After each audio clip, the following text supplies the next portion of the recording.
It's Saturday night, which means it's time to run it back. This is Run It Back NBA Week in Review.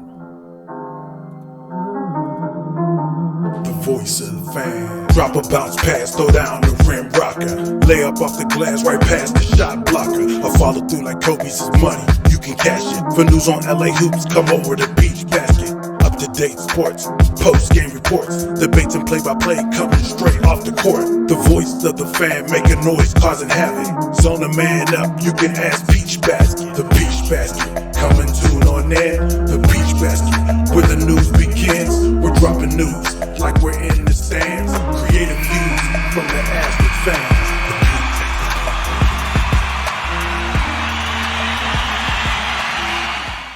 Together, we're excited that the NBA is back. Not only back, but back for a full season, a full 82 games. As passionate fans, this is kind of what we live for. This is the best time of the year. Tonight, we're going to talk about the first week of the NBA. We're going to talk about the news, the games, and the drama. I'll be joined by Dean Fuller. Dean runs a great YouTube channel called Hoop Deanie. Excited to have him here tonight with us. Issac Edelman of FL Teams, Rene Rocha, Beau LaFon, and Derek Lavelle. We got a lot of people tonight, and I'm excited to talk to each and every one of them. First off, welcome to each of you. How you all doing tonight? Good.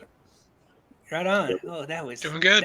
All right, that was okay. We didn't practice that, but I'm glad you all are here. I know you're all excited to talk NBA basketball. So let's get right to it. We do have a lot to talk about. What we're going to do first is I want to just kind of introduce again our site. We started about 3 seasons ago now. We exist, quite honestly, for one reason only, and that's to amplify these guys' voices and yours. If you have an interest in joining us and writing about the game and talking about the game, we want to talk to you. We really just exist so that a group of passionate basketball fans can get together, talk hoop. It's what we do anyway. So what we want to do is we want to provide multiple platforms for that. Our website, this channel, podcasts. We really want to expand what we're doing with the sole goal of expanding the voice of passionate basketball fans throughout the world. So far, to start this season, we've got roughly 40 contributors. We've got them throughout the United States and outside of the United States, because basketball, man, there's no boundaries. There's no boundaries in basketball. We got people all over the place. And we're all excited to cover the NBA and excited to see the first week. So first thing we're going to do, now we've gotten that out of the way, is we're going to do a quick recap of the week. Exciting first week. I saw some amazing games. We start with Tuesday this week. There were 3 games. The Bucks dropped the banner, showed off that bling, that incredible ring, and destroyed the Kyrie-less Nets, 127-104. Beau covers the Bucks, and so anytime I say Milwaukee or Bucks, that's when you'll see him smile. Right on cue. There it is. Both odds-on favorites on Tuesday to win it all lost. The Nets and the Lakers. We'll talk a little more about the Lakers. On Wednesday, there were 11 games. Probably the best game of the season happened on Wednesday when the Knicks topped the Celtics in double overtime. We're going to talk about the Celtics. Is something wrong in Boston? Thursday, there were 3 games. Probably the biggest story for that particular day was Curry. Steph Curry had a 25-point quarter in a win over the Clippers. He slowed down after that, but the Warriors still came out with the win. And then on Friday, a fully healthy Celtics team.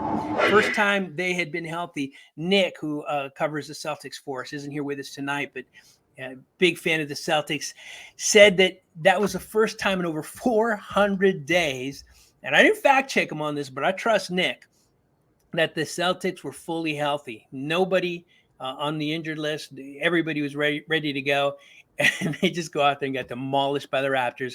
They lost 64-36 in the second half. Unbelievable. The Lakers on that day then, interesting, they had drama with 2 of the greatest franchises in the association. The Lakers fought each other, fought fans. and lost to the Suns 115-105. We'll got some thoughts about that game and that fight. We'll talk about that, I'm sure. All right, so that was the week. That's a quick recap. Rene is back with us. I didn't notice he had stepped away. Welcome back, Rene. So first thing we're going to do now, we're going to take advantage of our fan experts tonight, and we're going to talk first about the Bucks. The Bucks looked unbeatable. They showed off their bling that first night, and just, I mean, again, they looked unbeatable. They looked like there's no way they wanted a one and done. After that, they looked a little normal. So let me just start first off. I'm going to try and keep this quick, but we start going down rabbit holes. That's okay. That's what we do. Are the Bucks going to repeat as NBA champions? Isaac, you go first. What do you think? I'm going to say no. The Bucks obviously didn't lose that much talent. They just lost PJ Tucker. But teams in the East got better, and that's obviously a threat to the Bucks because that's their competition. So that's really all I have to say. Yeah, no, that's fair. Getting out of the East is going to be tougher probably than it's been in a decade or more. Dean, what do you think? The Bucks repeating? I think the Bucks are repeating. I disagree. I don't think any of the Eastern Conference teams got better than the Bucks over the span of the offseason. And the Bucks got that championship pedigree, you know what I'm saying? Grayson Allen, Dante, I don't know his last name, coming back. Chris Middleton got better, Drew Holiday. I think they are the clear favorite. Right on.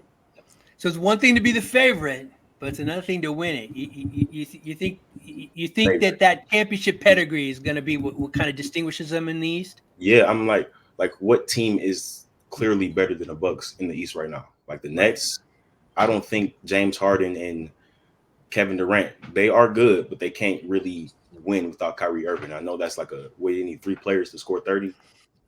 They don't have a bench. Patty Mills is good.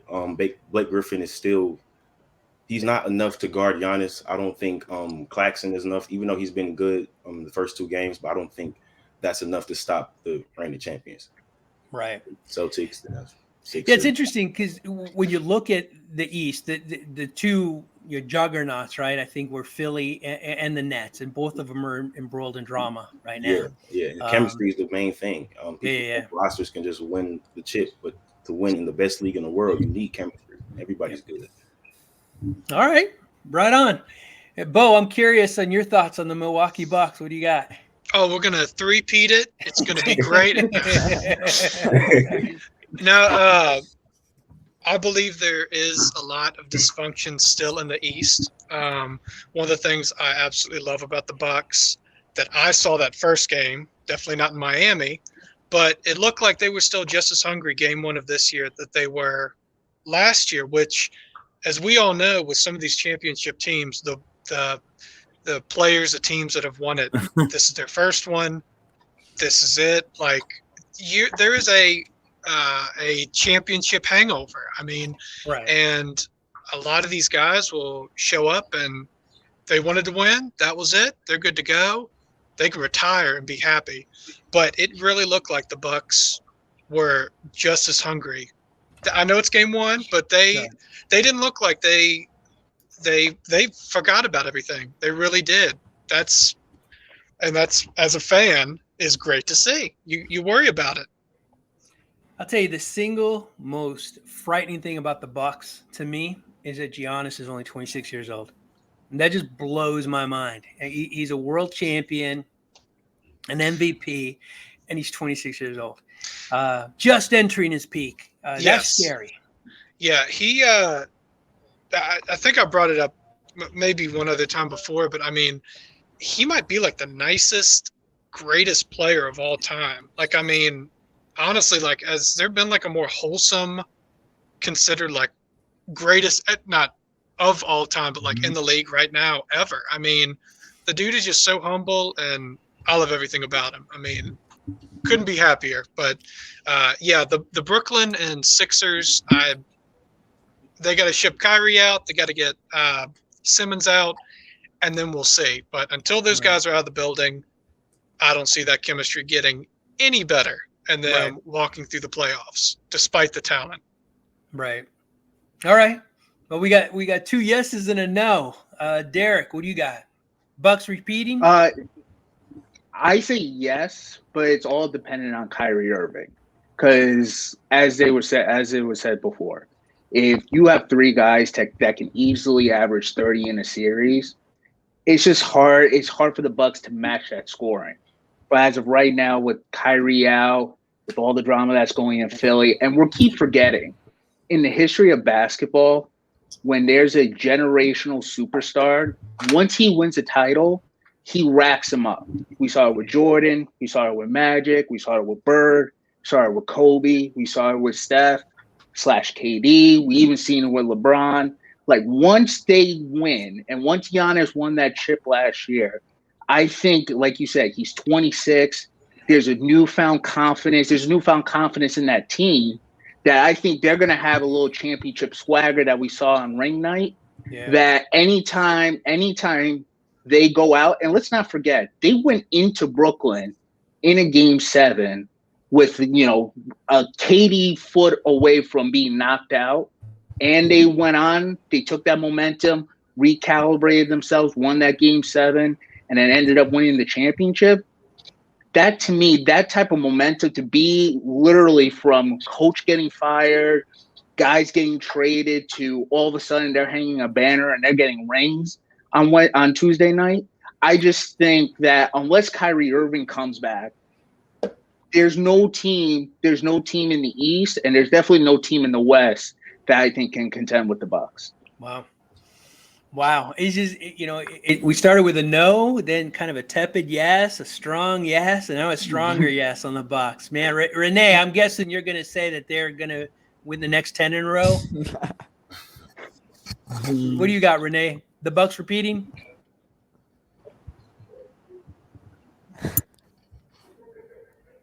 Oh, Rene, we can't hear you. Renee's having technical difficulties. All right, we're going to come back to you. Rene, we're going to go to the next topic here. The Celtics. There was a lot of buzz about the Celtics. A lot. They made some changes, but I think. Oh, go ahead, Rene. I think a lot. The worst. I have connectivity problems right now. Can you hear me at all? Yeah, you're back. Yeah, I'm.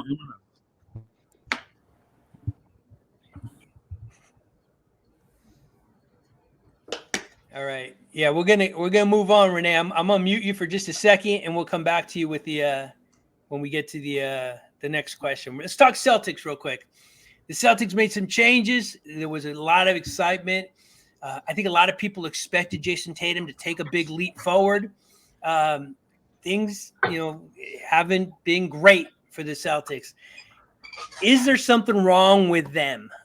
Or is this, just a couple of games, no big deal. Things are going to right themselves. This is too good a team to be that bad. Isaac, what do you think? What's your take on the Celtics? I always have a strong opinion on the Celtics, and it's mainly because I'm a Heat fan. But I think we all remember what happened in the NBA bubble. There were reports that the Celtics were, it wasn't a brawl, but it was more of a verbal fight in the locker room, and chairs were being thrown. But that brings me to my point about team chemistry. I just don't think the Celtics have a lot of team chemistry. And they win games, and that's because Tatum drops 50 points in a game. Jaylen Brown goes off. Marcus Smart plays so good on the defensive end. But as a team, the Celtics never stick out to me as playing team basketball. I know the Celtics always make it far in the playoffs, but they don't make it far enough to win an NBA championship. And obviously the Celtics moved on from Brad Stevens. But I just think it's also the Celtics management. So it's really team chemistry in the Celtics management. They need to find the right pieces. They have Tatum, Marcus Smart, Jaylen Brown. Something needs to go right. And Jose, to answer your first question, I do not think that this is just, a few games and they'll get through it. I think the Celtics need to fix something fast. And it doesn't it doesn't mean signing someone or releasing something. It's more of just building team chemistry through practices, and that could result, and we could see that change in the next few games. But it's the coaching staff too, and they need to, make a change here in Boston. Well, they brought in a new coach, right? And one of the first things he did is he said, "We're not going to complain about the refs," which in the teams I've coached, that's always the first thing I tell them. I like that approach. Refs aren't going to cost you the game. Go out there and play ball. And so, I know Boston is excited about the coach, but it's going to take a little while, I think, to acclimate. Dean, what do you got? What's your take on the Celtics? I'm gonna keep it real. I did not watch them get blown out, so I can't really talk about what happened because that's the game everybody's like overreacting to. Right. But to me, they need a playmaker. I think the last like 3 or 4 years they tried to make Tatum a threat in the half court, which he made a jump, but he's not the answer in the playoffs. Same with Jaylen Brown for the first game. Marcus Smart is a decent playmaker, so is Dennis Schroeder, but they don't really put a force on the defense because they can't shoot. They go under the screens every time. Like you said, they have a new coach, so I'm not really tripping on the Celtics, but I don't care if they do bad because that makes me happy as well. I'm a This is what we need Daniel to balance it out, man. He covers the Daniel Celtics for us. I'm not sure, man. Daniel's going to be watching this, and he's fuming right now. Daniel, we missed you. Yeah, we got Heat fans, Laker fans. We need some Celtic fans. And it'll happen. We'll get there. Bo, what do you got? What's your take on the Celtics? Anything to worry about? I mean, I'll tell you this much. I'm kind of same way as someone that follows one specifically Eastern Conference team. I have not thought about the Celtics since I can't remember when. I mean, it's like, are they top 5-ish? Like, I know. They always seem like every year they're one of those, this is Tatum's year. He's going to win MVP. He's going to do all this stuff. And they've just become what seems like a big what-if team. And those can be the worst ones because every year you have a terrible record and it's like, okay, they just need one more year. We got it next year. And, man, they've been like this for, oh, my gosh, who knows how long now. I mean, but, yeah, they've got a lot of issues, I think. And I also don't believe that they are a big destination for these players on the market. I mean, you never hear the Celtics being brought up in comparison to some of these other big name cities. And you're Boston. Like that's really surprising. That shouldn't be that way whatsoever. It's interesting. I always thought that the worst place to be as an NBA franchise is at 500, right, where the Spurs have lived, and this is where Rene could chime in for the last few years. Maybe good enough to make the 8th spot, but you're always bounced in the first in the first round. That middle round where you're not getting a lottery pick, but you're really not good enough to advance. That's the worst place to be. But there is a lot to be said for being good enough, to make it to a conference final like the Celtics, but just never being able to knock that door down.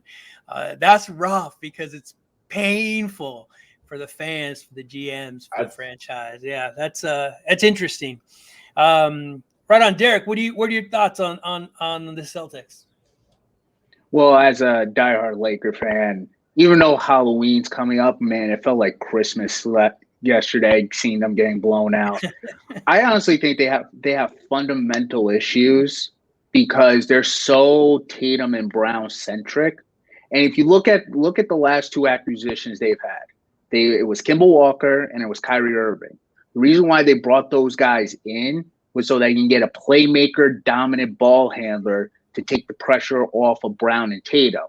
Now that those guys are gone, now all the pressure goes on them. And what you saw last year and what you're starting to see this year, like think about it, Brown had 46 points in the opening night. Unbelievable game, but it was all based on him. It wasn't him facilitating, high pick and roll isolation.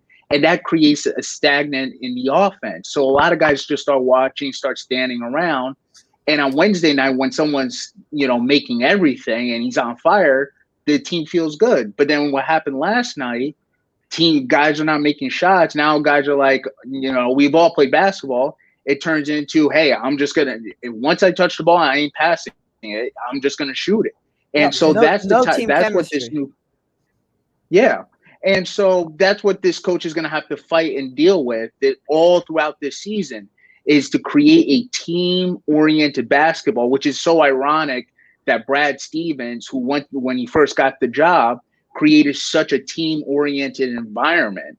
And so now with this new coach in, it's going to be up to him to try to tell Tatum and Brown, as great as you guys are, two guys under the age of 25 that can average 25 in this league, you guys got to create team-oriented. You got to get guys involved. You got to take that next step, which what we all agree. They're the team that everyone says, because those two guys are always the guys that we keep saying, okay, they're going to this year, they're going to take an MVP step. This year, Jaylen Brown's going to take an all-NBA step. Tatum's going to be an MVP candidate.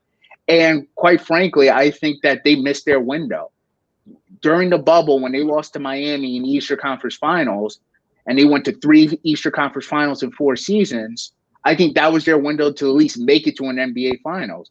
Because if you look at what the East is going to look like, you got, obviously the Bucks are not going away with Giannis. You got Atlanta's young nucleus already going. You see what's going. You see what's happening with young teams like Charlotte, and then we all know Philly's not going anywhere. And Brooklyn's got their core at least for the next 3 years. So then it turns into, when it's time for Tatum and Brown to hit free agency, as you say, Jose, that's not a destination for players to want to go. So if they're not able to draft or trade, why would Tatum and Brown stay there and keep going second round and out? So I think they got really major problems. Wow, that was gloom, man. That was doom and gloom. Credit where it's due. It's wonderful. It's wonderful. The fact that it's not a free agent destination, which is odd, because I never really thought about that. But yeah, no, I think it's interesting too. Dean brought it up. You brought it up. The lack of a playmaker. Isaac brought up the chemistry.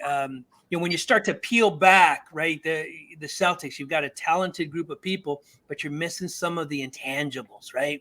Not that a playmaker is an intangible, but the chemistry certainly is. And I'm going to be honest with you, Jose. I don't even know who's on their bench. Naismith and Robert Williams. But Time Lord. Time Lord.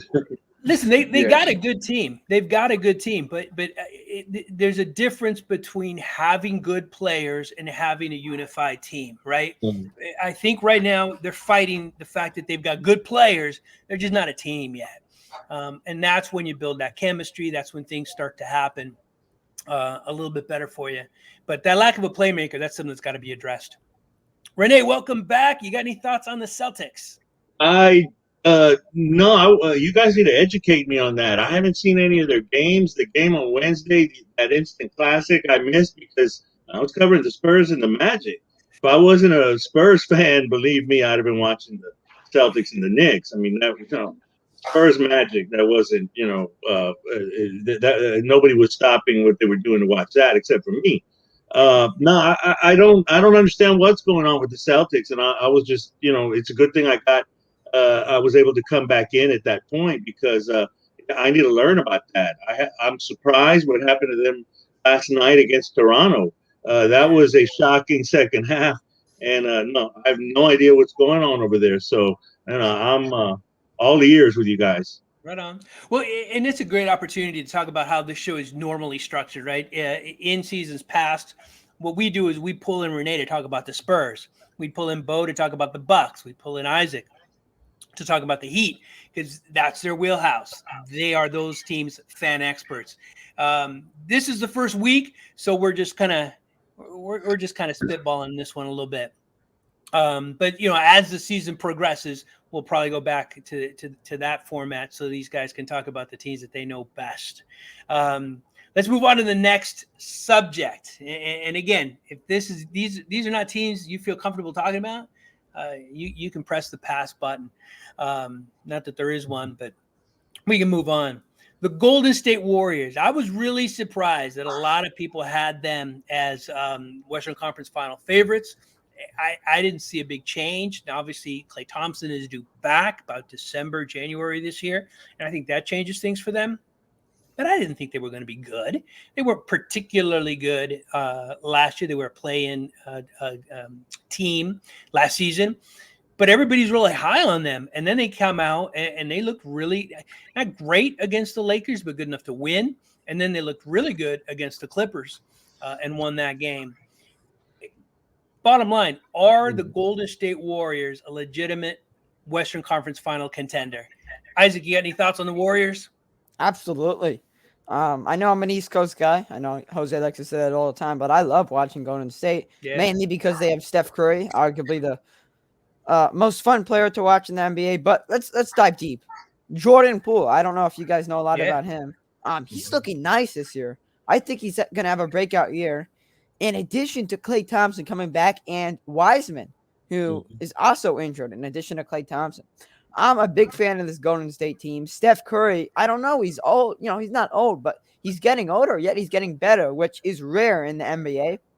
And that's why I loved how you brought up that Giannis is only 26. Because imagine if he does what Curry's doing, he's going to get much better. But anyway, they have Steph Curry, Wiseman, Poole, Klay Thompson. I didn't even talk about Wiggins. He's a pretty good, piece. And Bielitsa, who was actually on the Heat last year, has been a pretty good bench piece so far. I know it's only been a few games. But anyway, Golden State's looking really good. They beat the Lakers. I definitely think they're Western Conference contenders this season. You know, I want to touch on one thing you said because I think it's kind of interesting about, getting older and getting better. I think LeBron James kind of changed that for a lot of people. You start to see with LeBron what's possible, right? He has said, or there have been reports that he spends $1 million a year on his body, just the nutrition and the workout and maintaining that elite level. I think people are looking at him and thinking, man, I can play. There are other players who have played until their 40s and have been good. Kareem Abdul-Jabbar comes to mind. Karl Malone. They weren't dominant though. LeBron is dominant. And I think Steph Curry, and I don't know that he is, in the same class as LeBron in terms of, taking care of himself, but I do think that's flipped a switch in some of these players. And they know that if they want that kind of career, that long career, they got to take care of themselves. So that's my take down a rabbit hole. Dean, you got any thoughts on the Golden State Warriors? Yeah, I actually watched both games. The difference with me is Steve Kerr is running like the same system that they ran last year and the year before. The difference is they have smarter players to run the system. Instead of Kelly Oubre being a dumb player, no offense to Kelly Oubre if you're watching, they have I forgot his name, Valencia. I don't know his name, but he's a great passer. He's also a great shooter. Jordan Poole made a jump. And Andrew Wiggins. Andrew Wiggins can play defense. We don't need Andrew Wiggins to score 13, 14, 15 points a game. If you give you 12 and guard the best player, Steph Curry, MVP, it's going to give you 30 as well. And this is with no Klay Thompson. Right. They have one more player, I'm forgetting, but Wiseman. They're basically a smarter team. They should have drafted LaMelo Ball. They would have been a contender for sure. Can you imagine? Yeah, that would have been crazy. But I don't want to judge Wiseman yet. But I don't think he's gonna be fitted into the system. Kevon Looney is already good in the system. Jeremiah Green is actually being aggressive this season. And when you have an MVP on the team, Steph Curry, you're gonna win 45 games minimum. And then you have the system of Steve Kerr and smarter players, and they look like they like playing with each other. Yeah. They don't really change.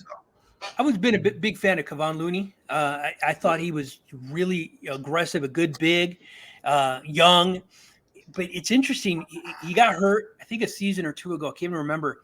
But now he just looks old. He looks slow. And maybe he's just got to build back that athleticism and that power he had. Yeah. But I think he's a good player. I think he's a good piece. Right on. Beau, you got any thoughts on the Dubs? I've thought for a little bit that the dynasty's over. I don't think they're winning again anytime soon, I should say. I mean, honestly, with Klay Thompson having back-to-back major injuries 2 years in a row, I it's still kind of up in the air of what he's going to be like. I mean, fully healthy. I mean, it's different when you have one big injury, come back, you're doing okay, and a couple years later you have one. But man, back to back like that, I hope he comes back and he is Steph's number 2, and they keep playing amazing basketball. But I don't know what to think of him yet. I mean, because they have games like this every year where, Steph will drop 50, Clay will drop 50, whatever, and we blow them up like the dynasty's not dead. No, everyone's gotten older. There's a bunch of really good teams in the West that I don't think they can get through like they could a couple years ago. But hey, they're a great watch. I hope Clay comes back full force and they can get to that level. I think that's the key, right? Is Clay? I think a lot of people are expecting him to be the Klay Thompson of old, and he won't be. I don't think he will be this season. Hopefully, God willing for him, he will be next season. But it's just going to take him a while, man, to get his legs and get his bearings and get back to playing NBA basketball. But they're pretty good without him right now. So it'll be very interesting to see how they acclimate him back into the fold. Derek, you got any thoughts on the Warriors? Yeah, I actually think they are back. And this team, the first 2 games, when you watch them, it reminds me of the Warriors pre-73 wins, where it's the ball's moving, fast pace, Steph is hitting a bunch of crazy threes. And I just feel like once Clay comes back, he's not going to be the same defensive player, but offensively last year, look what happened in both the playing games. Memphis and the Lakers were able to just say, hey, we're just going to triple team Curry.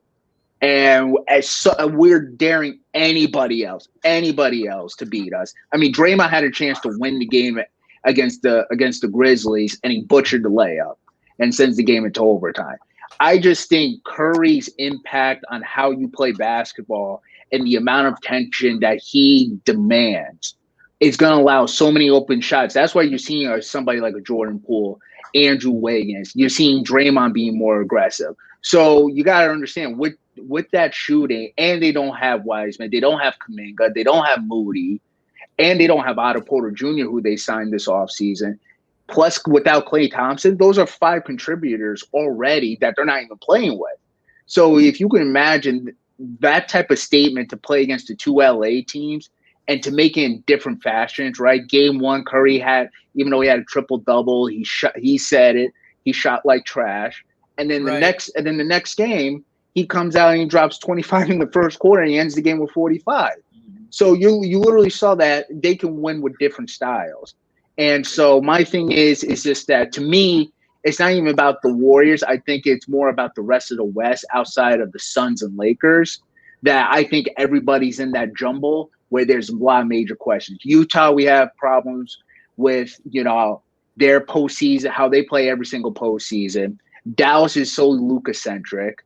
And then we got the Pelicans, the Nuggets are dealing with injuries. The Pelicans are an issue. And so there's a lot of question marks outside of Phoenix and the Lakers that I just feel that this is how the Warriors can be able to get back into contention. And then trust me, I don't think any of our fan bases want to see Steph Curry in a 7-game series. Mm-hmm. Right. No, he's frightening when he gets into that mode, like he was in the first quarter against the Clippers. Mm-hmm. I have a question as a Laker fan for you regarding their game against the Lakers, but I'm going to save it because we're going to talk about the Lakers in just a minute. But, don't let me forget it. Rene, the Warriors, have you seen any of their games? Do you have any thoughts on them? Are they back? Yes, they're back. I said it in the Spurs preview. I'm sure you remember. I said it and I'll own it. They're going to go to the conference finals, and Steph is going to be the MVP. That was me.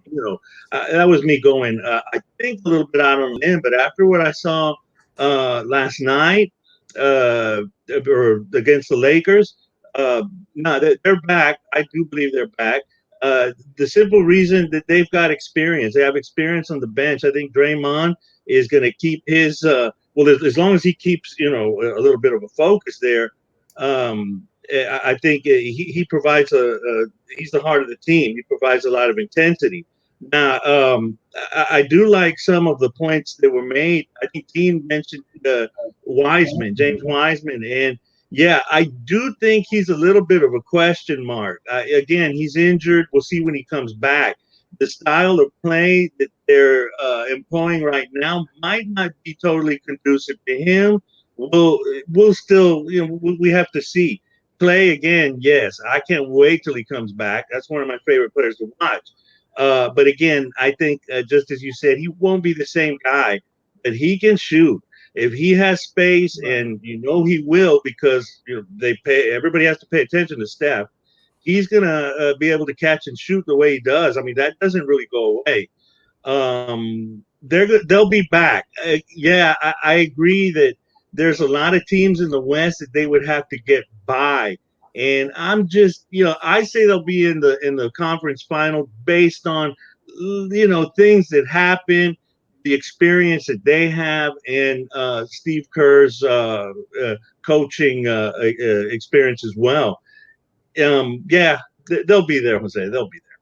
Rene writes a great article called "Yeah, I said it. I'll own it." And I forgot about this, quite honestly. And he said it. Yeah, he said the Dubs will be in the Western Conference Final, and Curry's going to have a resurgent season and an MVP candidate or an actual MVP. Rene, he'll be the MVP. Okay. Although right now, yeah, I said it. I'll own it. My right now though, my flavor of the week though is LaMelo Ball. So. Right. Which I also said in the column, I said it, I'll own it. LaMelo Ball is my unreasonably early MVP. Not a bad pick. My early season MVP was Luka, but we can talk about that another time. This kind of gets back to the point that Noah made, another one of our contributors. We really need to maybe have an East Coast Conference discussion, a West Coast Conference discussion to dive deeper into these conversations. But for right now, let's keep going. We've got one last question, and this one I think everybody's going to have an opinion on. The Lakers. The Lakers were absolutely, with the Nets, an odds-on favorite to win it all. They brought in Russell Westbrook, changed. I mean, honestly, they gutted the team. We're not going to go into a lot of detail about the Lakers. We're just going to ask this one question. Do the Lakers, as currently constructed, work? Can this work? Can Russell Westbrook work? Renee's already answering. Can AD and Dwight find a way to coexist? Or is that nothing? Certainly lots to talk about, lots to peel back the onion on here regarding the Lakers. Isaac, what are your thoughts? Can the Lakers work as constructed? I think they can definitely work.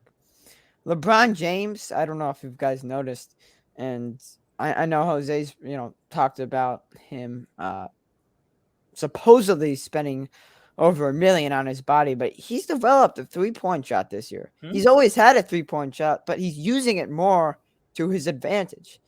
And that is helping the Lakers. And then you ask, why don't they have a win on this season? And then you talk about team chemistry. The Lakers have so many new additions. I think you have to give them a few games. Russell Westbrook is definitely not acclimated yet, and he hasn't been in the preseason too.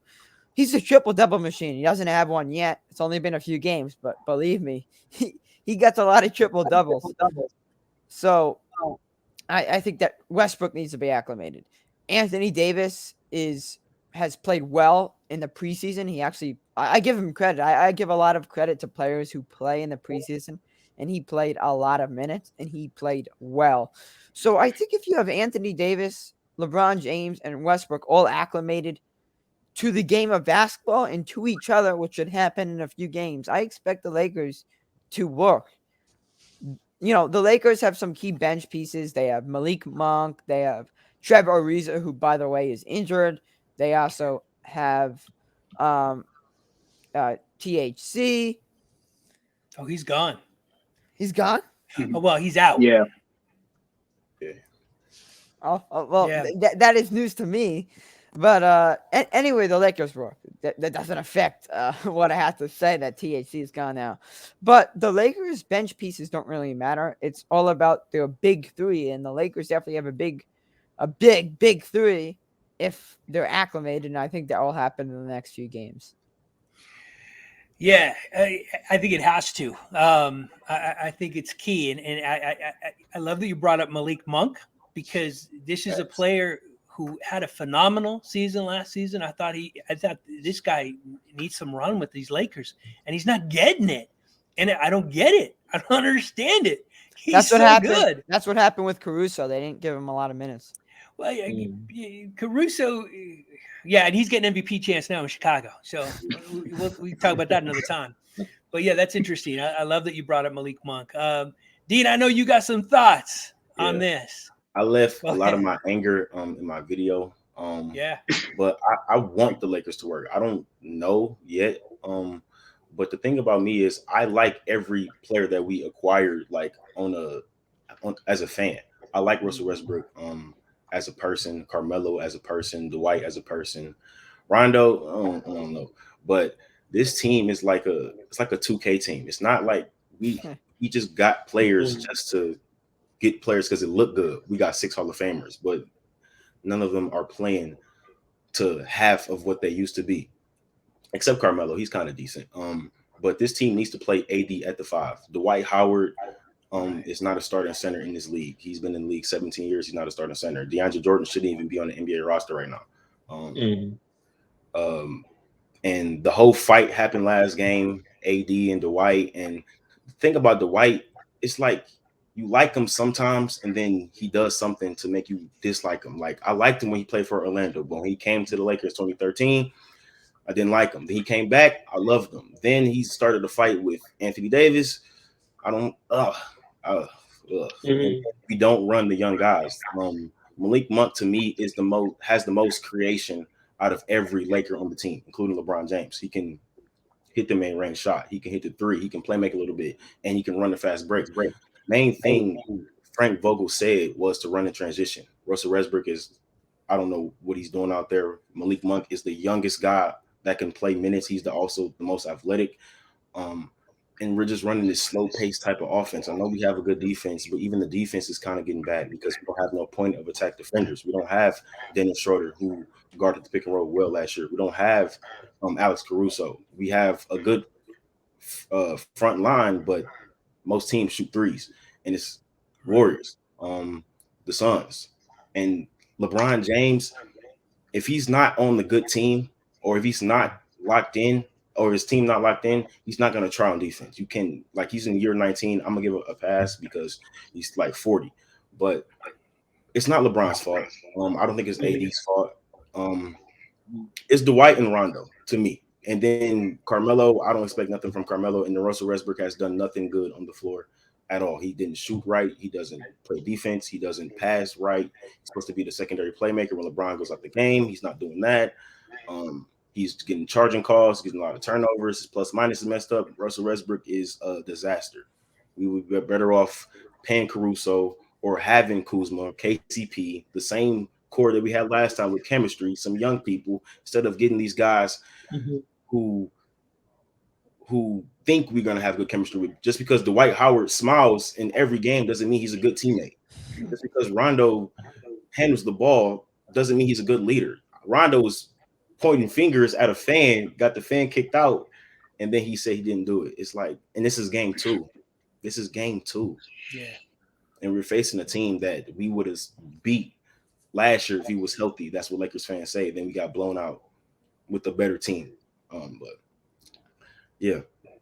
Are they going to work, man? Do you think Russell Westbrook on this team works, or is I he want going him to? I love Russ as a player. But I don't, because Russ takes a long time to get to be good in any system except OKC with the Wizards, with the Rockets. But I don't care about triple doubles. It's really you getting 10 rebounds, 10 assists, and he's going to get 10 points. But I need you to play well in the system. I need you to play defense because Frank Vogel is a great defensive coach. So you need to be able to do that. I need you to run in transition. I need you to fill in a role, Russell Westbrook. Yeah. You don't have to be a triple-double machine because it looks good on paper, but we're not winning games. We got LeBron to get the triple-doubles. I need you to cut, you know what I'm saying? Instead of screen. Clap for your teammates. He's not doing nothing. Yeah. I'm coach. I pull him aside and I said, listen, man, if you want to, with these players on this team, you could lead the league in assists. Make that your effort. Make that your goal. Play good defense. Obviously, don't worry about everything else. You're going to get the rebounds. You're going to get the points. Get 15 assists a night. I think that's possible for this guy. But yeah, I'm not sold on the fit just yet. Beau, what's your take on the purple and gold? You got one? I want to preface this by saying, and it's a whole different discussion. I mean, it can be.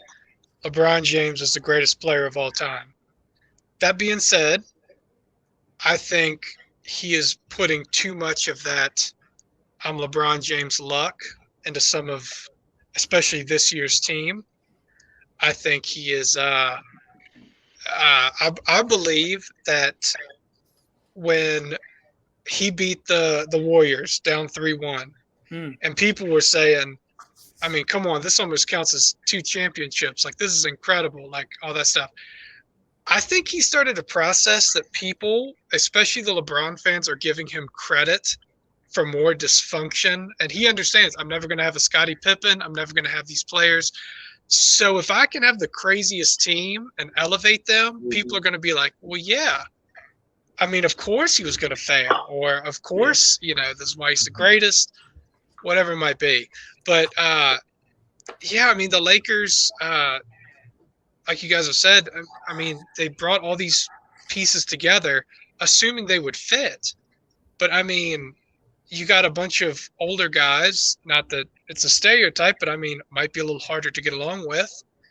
And we're just assuming that it's all going to work. I mean, this team's definitely going to take some time to get acclimated to everyone. And I'm not calling it quits because I think if we all sat back and admit it, one of the greatest NBA finals we possibly could have is the Lakers versus the Bucks. And hear me out.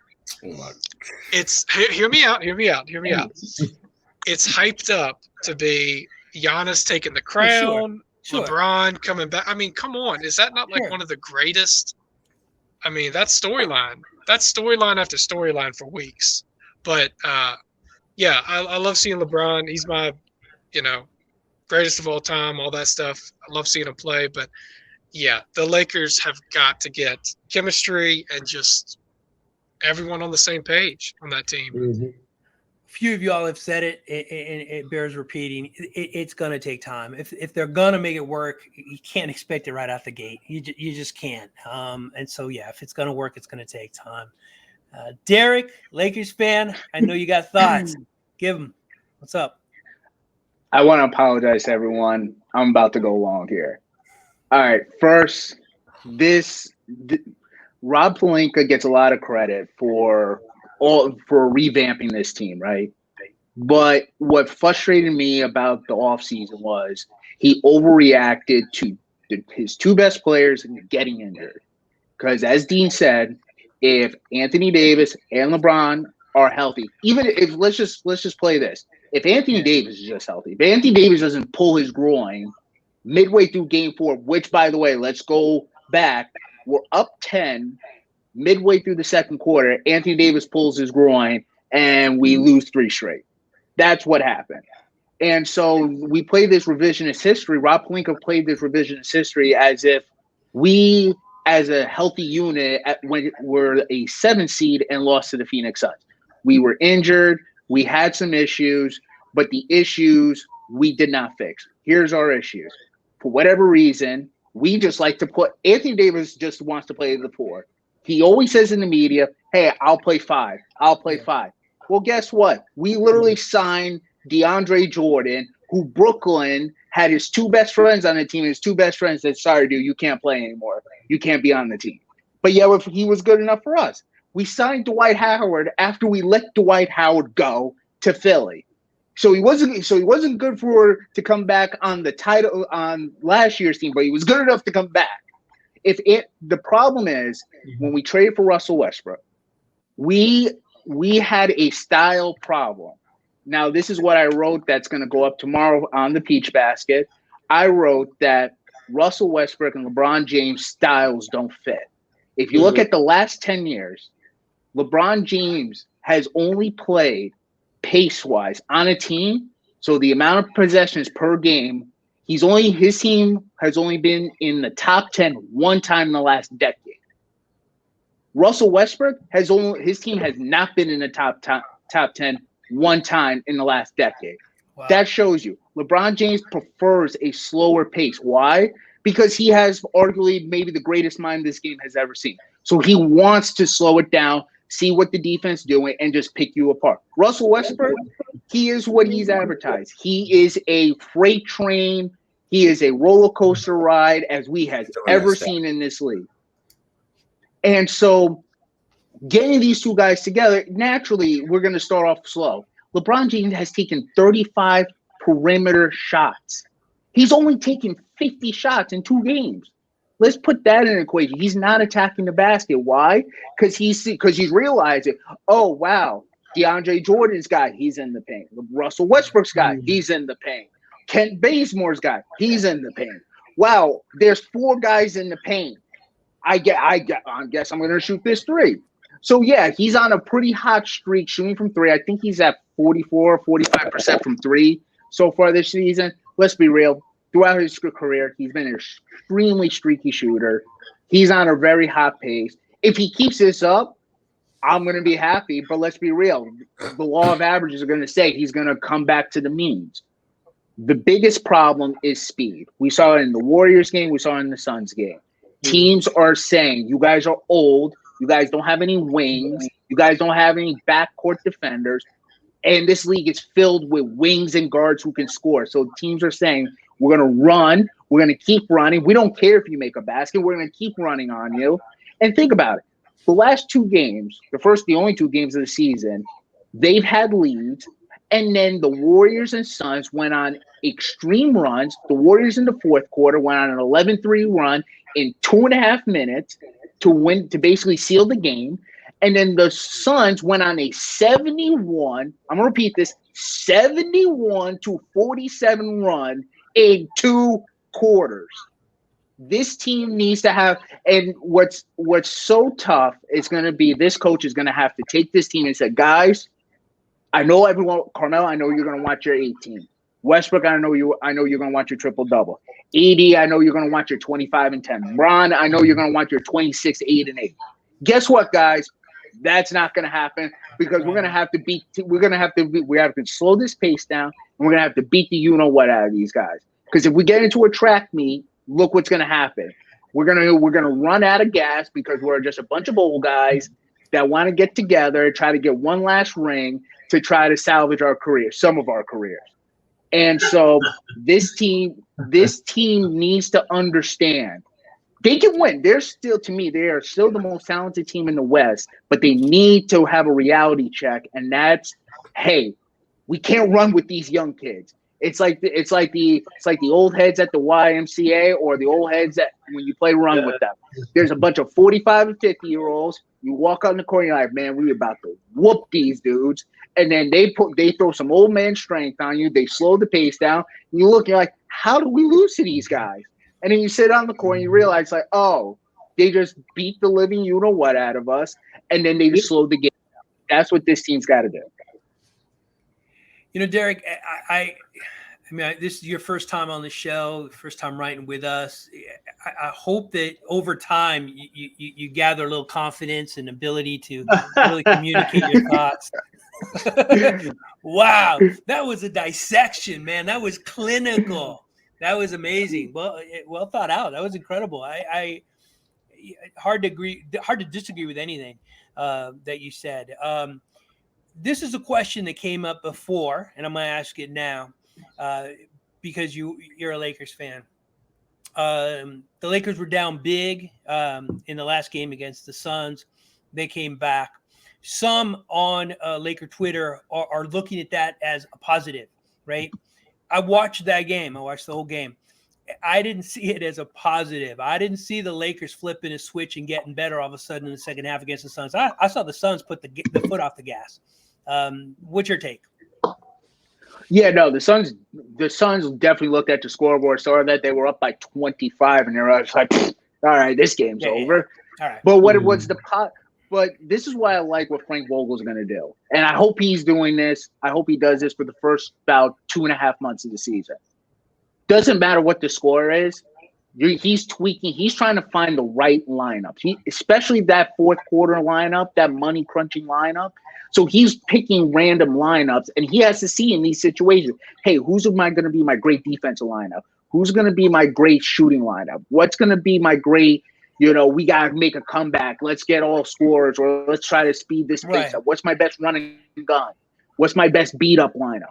And so that's why I was looking at. I was looking at it. I didn't care about the score because we're going to lose. It was going to be like a less than 0% chance we're going to win that game. I was looking to see what lineups he was putting out there to see, okay, what lineup is he looking at? Is he looking at AD and Bron at the 5? Okay, 4 and 5. Okay, who's he playing with Westbrook? Once again, Malik Monk wasn't in the game, but once again, that's going to be, I feel like, a season-long complaint from all Laker fans. And so my thing is just that as a season, like I said, it's 2 games in, even though I went on a big rant, even though Dean probably lost his mind, it's only 2 games. So we got to understand that it's a long season, but these are the moments where Frank Vogel's going to figure out what his best lineups are for when the money really counts in May and June. We're going to look at some of these lineup changes and some of these games, some of these meaningless games, and realize, okay, this is where he kind of figured it out. Right. Right on. All right, Rene, you get the last word on the Lakers if you got one. What's your take here? Do you think the Lakers are going to work as constructed? Well, right now they're messy, and I do like that I heard from 2 Laker fans because this is basically what I was thinking about them. Both of them, both Dean and Derek, both touched on points that I was going to make as well. I wrote some notes earlier this afternoon. They have a definite dynamic of old dogs and new tricks there, and it looks like they had a panicked accumulation of talent bringing in all these old guys. Now, I think they will work to the extent that they'll get to the playoffs and have a deep run. I can see them getting to the conference finals and probably even the finals because these are older players. And Derek mentioned it, and this was my thinking earlier in the show. These are the guys, like you said, these are like these old guys at the park. These are proud players, and they're not gonna, they're gonna show you who they are, all of them. And I think I'm probably one of the biggest Russell Westbrook defenders. I always end up criticizing him and then, defending him a couple of paragraphs later. I'm relieved that AD and Dwight Howard got into it last night because I was afraid that Russell Westbrook was going to carry all the burden of blame. And I agree with Derek. He probably doesn't fit in the way they do things. And I'm curious as to, for the Laker fans, both Dean and Derek, why they think that they made that trade for him. Because he's talented, but I don't think he fits in with them. And especially with LeBron. Playing with LeBron, I just don't see Russell Westbrook working out like that. But they'll get it together because, they'll force things. That's the way it is. They'll physically do things. Just Eric said it right. That was exactly what I imagined. Old guys, because I'm one. It works. You brought up another question. This is by far the longest show we've ever done, but I can't leave it. I can't leave that question hanging because it's a good one. Kyle Kuzma said he was ready to go to Sacramento. The Lakers were ready to bring in Buddy Hield. And right now it's really interesting as a Lakers fan to take a look at what Buddy Hield's doing in Sacramento and take a look at what Russell Westbrook's doing in LA and think of what might have been. Rene asked the question, why did they trade for Russell Westbrook, especially when they had the Hield, assuming that that's true, they had the Hield deal ready to go. Why? I got my own thoughts. Dean, let's go ahead. We'll just go off script here, man. Dean, why did they bring in Russell Westbrook?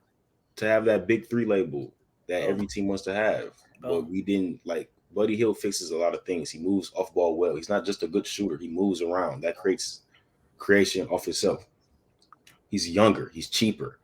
Russell Westbrook is none of these things. It just marketing purposes. Rob Pelinka thinks he's, I don't know, the Zen Master, wants to get a supposed superstar just because they lost in the first round. Now you have to change the whole roster. Like, no, that's no chemistry. You know what I'm saying? We get a different roster every year. And as a fan, it's hard for me to like these players because I don't know. I don't want to watch Kent Bazemore. I don't care about the analytics of how good of a player he is. As a fan, I don't want to watch him. And I'm on the East Coast. The Lakers play at 10:30. If the Lakers are losing by halftime, I am going to sleep. I'm not about to stick around. I'm sorry. That's why I don't want to see Dean understands. It's rough. It's rough when you're on the East Coast and you're a Laker fan. It'd be 1:30 being blown out. I'm not about to watch this game. Like the last game, I cut it off when it was down like 94-71. I'm not. Yeah, but the first one you stayed up and then you ranted into a video, man. Right? I know. It had to be 1 o'clock in the morning. I cut it off mid third quarter because I knew that the results of the game wasn't going to change the video, so I uploaded it as soon as the game ended. So got it. YouTube tip: upload as the game ends. You can get a lot of views. Smart. But yeah, you don't do it for 20 views. I know. Yeah, I'm not doing that for 20 views. If I ever get 20 views on a video off the Lakers and it's 1:30, I'm gonna move to a different topic. Yeah. Derek, man, why'd they bring in Westbrook? What do you think? This is what it's in the it's out there that Pelinka went to LeBron and said, "You got your choice, Buddy Hield or Russell Westbrook." And LeBron said Russell Westbrook because his mindset was, we bring in Westbrook. I know what to do. I know what he's going to bring. He's going to be a dominant ball handler. And that's what throughout LeBron's career, since he left Cleveland the first time, he's always gravitated to. You look at D Wade in Miami, look at Kyrie Irving. In LA, that's why it was kind of surprising that Anthony Davis, because this was the first time he didn't have somebody else to share the basketball with. So I think he kind of relished the idea of having to share the ball handling responsibility, being able to basically say, "Hey, Russell, for 4 straight possessions, take the ball, and I'm just going to chill in the corner and I'm going to take a rest while the game's going on." And so I was very against this move, even though I love Westbrook and I envisioned Westbrook in a Laker jersey for the last 10 years. So to get him there, it was very bittersweet. But then once we got Malik Monk, I go, okay, Malik Monk's going to give us 75% of what Buddy Hield does, right? But the problem is they're not playing Malik Monk. And so that's my biggest issue is that if they put Malik Monk in the starting lineup ahead of Kent Bazemore, which once again, don't understand why Kent Bazemore is starting for us, I don't think the Buddy Hield trade becomes a big issue because if you think about it, Kyle Kuzma, KCP, and a first-round draft pick for Russell Westbrook, it's like highway robbery. Like you take that deal 10 out of 10 times. You take that deal 10 out of 10 times. But because Russell Westbrook, it looks like the fit's not going to work, and they're very contrasting styles, it's going to look ugly early. By the way, this was the same exact thing that happened when LeBron went back to Cleveland with Kyrie Irving. Remember the legendary game in Utah? Kyrie had 0 assists, and the media blew it up like, oh, my God, like Kyrie Irving had 0 assists in the game. And LeBron's like, who cares? Like, guy scored 30, and he had 0 assists. I care about the 30. So as long as I think this was a LeBron James move. LeBron, I think in his big basketball computer brain is looking at it from an NBA final standpoint where he's saying in the NBA finals, we're probably going to play Brooklyn. They're going to have KD, Harden, and Kyrie on one side. I need firepower. I need some dogs that are going to put the ball in the hole to the same clip those 3 guys are. And that's the reality. Now they might lie or they might say, no, that's not how we're thinking. That's how they're thinking. They're thinking how we're going to load up and beat Brooklyn because if Brooklyn has those 3 guys, there's no one in the league to keep up with them except potentially the Lakers. And it worked, right? I mean, odds-on favorite, it was the Nets and the Lakers. Right on paper, it worked. On the court, it's going to take some time. Wow. Well, by far the longest show we've ever done. But great conversation as always. Great talk. Great time talking to each of you guys. Let me just pitch real quick. Go to Hoopdini if you haven't checked out that channel yet. Phenomenal content. That's Dean's channel. His videos are he's great at giving a lot of information in a short amount of time. And great channel. You got to check it out. Beau covers the Bucks for us as a new dad. Throwing that out there because that's a big life moment. Derek is new with us. Obviously great. I'm excited to read your content moving forward. Rene covers the Spurs and has that great recurring article. He said it. He'll own it. If you haven't read his stuff, read it. And if you haven't clicked the links that he shares, click them because they're hilarious. And Issac runs FLteams.com, a great partner of ours. Go there for anything and everything related to Florida sports. We're the Peach Basket. Thank you for watching. Thank you for listening. We'll be back next week on Saturday to run it back. Lay up off the glass right past the shot blocker. I follow through like Kobe's money. You can cash it. For news on LA hoops, come over to Peach Basket. Up-to-date sports, post-game reports, debates and play-by-play coming straight off the court. The voice of the fan making noise, causing havoc. Zone a man up, you can ask Peach Basket. The Peach Basket, coming tune on air. The Peach Basket, where the news begins. We're dropping news like we're in the stands. Creative